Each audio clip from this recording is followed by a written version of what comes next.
நமஸ்காரம். ராசியோட பலம் பலவீனத்தில் பற்றி தெரிஞ்சுக்கல நம்ம பார்க்குற கடைசி ராசி மீன ராசி. மீனராசியோட பலம் அப்படின்னு பார்க்கும்போது இவங்களோட அன்பு தான். எல்லாருக்கிட்டையுமே அன்பாக பேசுவாங்க. அதாவது சில பேருக்கு முக்கியமான முடிவெடுக்க முடியாமல் மிக திணறும் போது அதுக்கு கரெக்டான அட்வைஸு கொடுத்து அவங்கள முன்னேற்ற ஒரு ராசின்னு பார்த்தா 12 ராசிலேயே உங்கள் ஒரு ராசிக்கு மட்டும்தான் அந்த பவர் இருக்குது.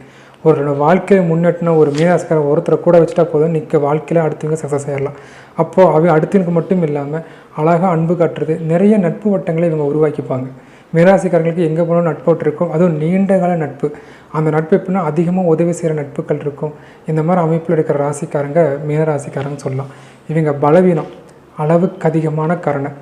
யார் வருத்தப்பட்டாலும் அது சரியாக தப்பான்னு யோசிக்காமல் அவங்க கரெக்டான ஆளாக அப்படின்னு யோசிக்காமல் உடனே உதவி செஞ்சுருவாங்க. ஸோ அளவுக்கு அதிகமான கருணை தான் மீனராசியோட பலவீனமே. ஒன்றும் இல்லை, உங்களுக்கு ஒரு துரோகம் பண்ணிவிட்டு போயிட்டாங்க, உங்களுக்கு திருப்பி அந்த பர்சன் வந்து உங்கள்கிட்ட எழுப்பிக்கிறாங்கன்னா கண்டிப்பாக மீனராசிக்காரங்க செஞ்சுருவாங்க. அதுக்காக நீ முதல்ல இப்படி எனக்கு செஞ்சேன்னா கேட்டுட்டுலாம் இருக்க மாட்டாங்க. முதல்ல உதவி செய்வாங்க, அதுக்கப்புறம் தான் கேட்கவே செய்வாங்க. அந்த மாதிரி அமைப்புள்ள ராசி மீனராசி. இது சில நேரங்களில் இவங்களுக்கே பாதகமாக முடிஞ்சிடும். ஸோ அதனால் அதிகப்படியான கருணை வேண்டாம். கொஞ்சமாச்சும் நம்ம செல்ஃபிஷாக இருக்கணும். விருச்சகத்துக்கும் கும்பத்துக்கும் கொஞ்சம் பொதுவுடைமையாக இருங்கன்னு சொல்கிற மாதிரி மீனத்துக்கு நம்ம சொல்கிற மெயின் அட்வைஸை கொஞ்சம் செல்ஃபிஷாக இருங்க. உங்களுக்காக சில விஷயங்கள் நீங்கள் செஞ்சுக்கணும், உங்களுக்காகவும் நீங்கள் வாழணும். ஸோ அதனால் கண்டிப்பாக மீனராசிக்காரங்க அளவுக்கு அதிகமான அந்த கருணையை தவிர்த்துக்கிறது நல்லது.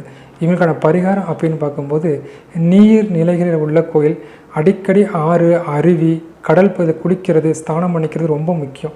அதேமாதிரி நீர் அருகில் உள்ள கோயில்களுக்கு போயிட்டு வர்றது ரொம்ப நட்பலன்களை கொடுக்கும். முயற்சி பண்ணி பாருங்கள்.